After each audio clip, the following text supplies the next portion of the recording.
The Breakfast Club has done it again, people. Now, at this point, I'm starting to think it's intentional, bro. Right? The unintentional owning and destroying of the Breakfast Club, I'm starting to think this is all being orchestrated and planned. So the Breakfast Club invites on another conservative voice, Byron Donald. Now, Byron Donald is known for going on these Democratic platforms like CNN and turning them every way but loose, straight up whooping them in every debate possible. Like, this man is astute. So, per usual, they invited on, right, at least one Democratic shield and lapdog. Angela Rye was the lapdog they invited on this time around. She's the lapdog they've been inviting on as of lately. So when she came on, her goal there is to sort of like pander to Kamala Harris and sort of dispel, debunk, and try to make Byron Donald look crazy whenever he goes after Kamala Harris. That's the only reason she's there. He listens all the time, so I got to give a shout to Mason. Salute to Mason. Thank you, Mason. Congressman, you just mentioned that you attended FAMU, but graduated from Florida State. We know that Donald Trump committed $255 million annually to HBCUs, while the Biden administration invested more than $16 billion since fiscal year 2021 to HBCUs, averaging more than $4 billion annually. Yo, this is insane. Yo, within a minute of the interview starting, where it's supposed to be playful banner, this man is speaking about how much his son Mason loves the Breakfast Club. And Angela Rye interrupts this man speaking about his son before he even got a chance to drink some water. She's already like reading off stats off the rap sheet of how Trump gave less money to HBCUs than Biden. Trump gave $250 million a year. Biden gave $4 billion a year.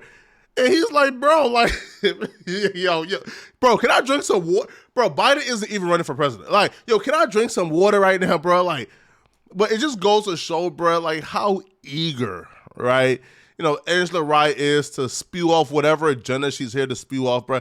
And also goes to show, bro, like she's strictly here.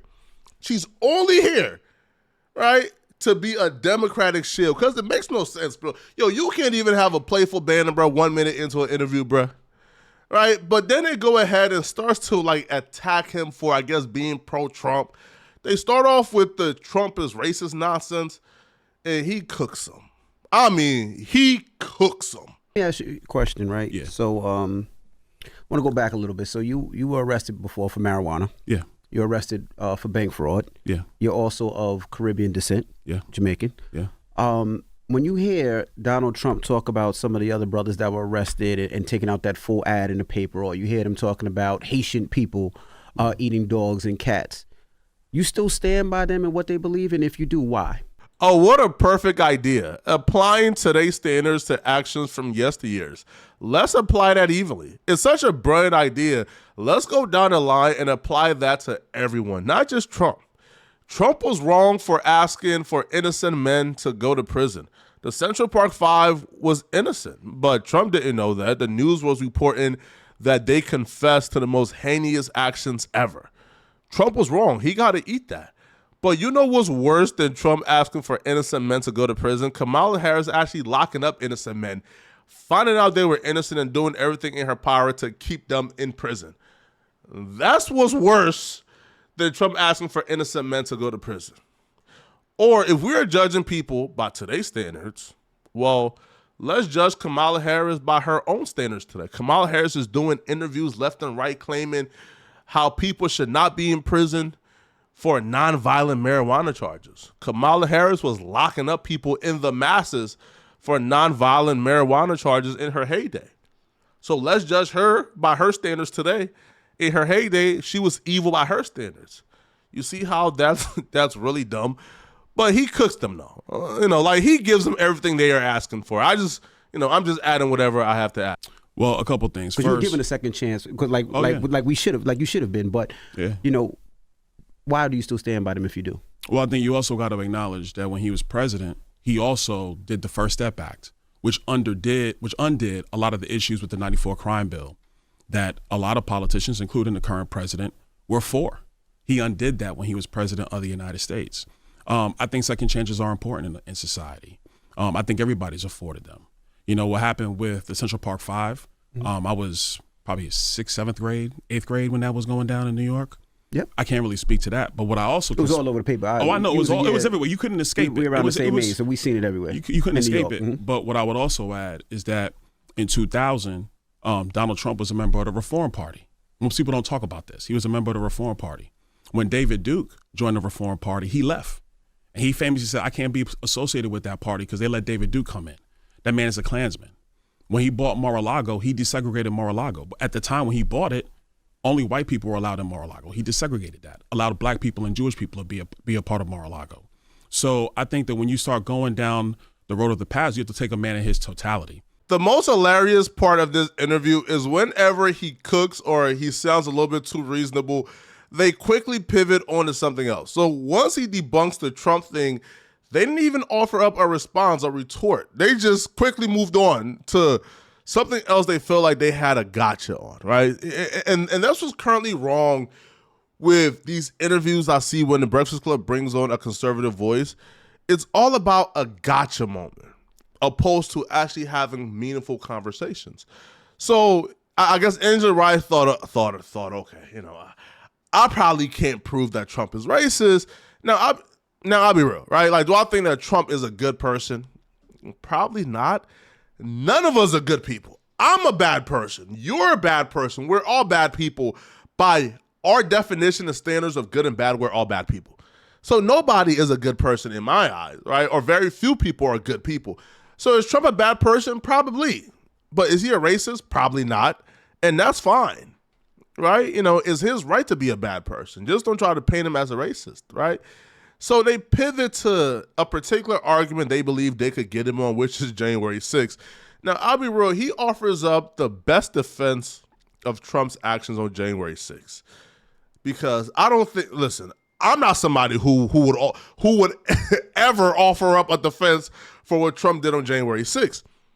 But he sort of offered up the perfect defense I've ever seen, which is applying the same principles of let's hold everyone by y'all standards.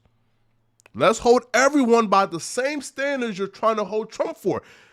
I can concede Trump actions is wrong on January 6th. If you concede that your contemporary, your peer, your Democratic peer, that his actions was also wrong too. Watch how he flips it perfectly. Angela, what's up, Angela? Sorry, just on this same point, you talked about taking the man in his totality. Yeah. So one of those things in his totality is what happened on January 6th, which was your first term in Congress. Yeah. Do you think he should be held accountable? Donald Trump should be held accountable for his role in the January 6th insurrection? Well, I mean, listen, first of all, I would tell you that everybody's responsible for their own actions. Just like I'm not going to blame friends or blame anybody else for the things I've done wrong in my life. I'm not going to put that on him. I'm not going to run around and blame Bernie Sanders for the fact that Steve Scalise was shot.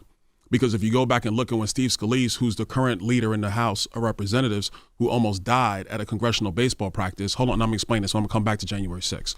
Yeah, please do. No, I will, of course. The shooter that almost killed Steve Scalise, the Republican leader, he said vehemently that the reason why he went to the congressional baseball practice of Republicans to shoot it up was because he felt that Republicans were going to take away health care. And he thought the Republicans taking away health care was a great enough fear that he went and did what he did because Bernie Sanders and the Democrats were running on that particular talking point at that particular time. Fear-mongering is one of the most dangerous things in politics that we don't discuss enough. Obviously, the most common and popular example of where fear-mongering gets us is the Donald Trump assassination attempt. It's no coincidence that Democrats, Joe Biden and others were spewing that Donald Trump wanted to be a dictator, that Donald Trump is going to destroy the democracy, that Donald Trump is the Antichrist himself, and then Donald Trump gets shot at twice. So if we're saying that Donald Trump's words on January 6th led people to doing things at the Capitol, then wouldn't you hold Bernie Sanders and other Democrats at that particular time that led to that softball game getting shot up? Won't you hold Joe Biden accountable for a Donald Trump assassination attempt? You see, when you apply the same principles to everybody, you then start to see how ridiculous, like the principles you're trying to apply really is. And what he had heard in his rhetoric was that was dangerous and these Republicans had to be stopped. So I'm going to translate that to January 6th. The shooter is the one that perpetrated that crime. I'm not going to put that on Bernie Sanders, who he cited for the rhetoric around why he went to the congressional baseball practice. And that's a shooter that almost killed Steve Scalise. Let me translate. Donald Trump authorized 10,000 National Guard troops. I'm on the oversight committee. He actually authorized 10,000 troops on January 4th, 2 days before January 6th, obviously. So if you're going to say that you incited an insurrection, then how are you also going to authorize 10,000 National Guard troops to be at the Capitol? Are you inciting or are you not? Because the record is he authorized the troops. Nancy Pelosi and Muriel Bowser, the mayor of D.C., did not want the troops at the Capitol. Muriel Bowser signed a letter on January 5th wanting the National Guard troops to be on traffic duty in D.C. Now, here's the funny thing about January 5th, 2021, is that nobody was in D.C. because D.C.'s rules around COVID-19 had the entire city shut down. The streets were empty during this time. So the National Guard that was authorized by Donald Trump were on traffic duty when there was no traffic. Here's the thing. It's unfair because obviously Byron Donalds have a triple-digit IQ while Angela Rye and probably everyone on that particular panel, have double-digit IQ. So Byron Donalds obviously is operating on a different plane than anybody else at that particular desk. However, I am on the opposite side, right? I do believe that we should apply the principles evenly. I do believe that Joe Biden, should be held accountable for his rhetoric that led to the assassination attempt on Trump not once but twice. And I do believe that Trump should be held accountable, for his rhetoric on January 6th, that led to the Capitol being stormed. That's just what I believe, right? But what I don't believe is giving a pass to Joe Biden, giving a pass to Bernie Sanders, but then trying to hold Trump accountable. If we're going to hold him accountable, we have to hold everyone accountable. So yes, Trump is at fault for his rhetoric on claiming the election was stolen, claiming things were unfair, claiming, right, that he was still president. Things of that manner, I believe that rhetoric is dangerous and have no place in democracy. But I do believe that Biden and others need to be held accountable. Now, something else that I was asked, and here's the brilliance of Byron Donalds, right, is you would actually be in agreement with Angela Rye and the Democrats, right? Like, for example, I do believe that Trump pushing for full immunity is something that I can't get down with and I don't F with. But Byron Donalds is so intelligent and so common sense, and so middle ground that even though we probably have two different opinions on these things, he still end up sounding like the most sensible person, especially during the qualified immunity debate. Angela Rye was attempting to lie to the public in real time. And Byron Donalds checks her so brilliantly that even Charlemagne the God had to fact check Angela Rye. And Charlemagne the God is who tapped in the Democratic shield and lapdog Angela Rye to even be there. You got cooked when, the opponent make your own homie turn against you. Removing qualified immunity only lowers the number of officers in communities. What we're seeing right now is a movement of policing from states where they're not really respecting law enforcement to states where they do. And so they're leaving. Well, who does that hurt? That hurts. Who does that really hurt, though, Charlemagne? Yeah, because if you don't have officers on the streets or officers, in urban areas, who's really left in that lurch? Yeah, I'm just trying to figure out what does qualified immunity have to do with having less police officers? Because the economic incentive of qualified immunity means that your personal assets aren't gone after if something goes wrong. So, you're in business. Do you get involved in a project or a deal that leaves you massively exposed financially? Ron, we're talking about people getting violently hurt or killed. Yeah, clearly. And I named people that you brushed over. But it's when somebody clearly violates a constitutional right. And when you violate a constitutional right, qualified immunity doesn't apply to you. And that's what I'm talking about. It does not. And Angela, don't do that. It does not.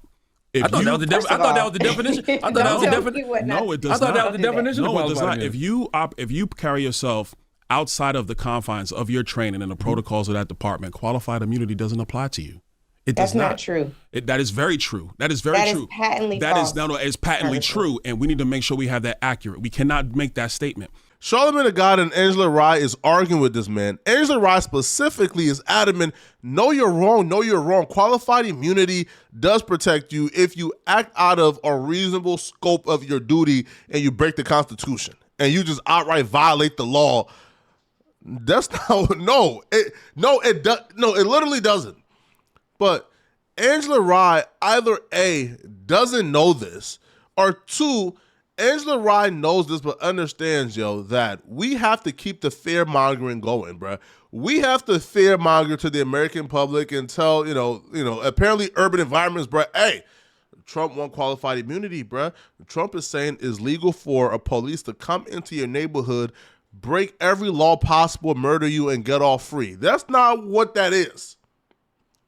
But Angela Rye tries to push that. And he debunks her so brilliantly that even Charlamagne the God was forced to fact check Angela Rye after he did some research. Because you have a lot of officers out here who do their job with honor and dignity and respect for the people that they serve.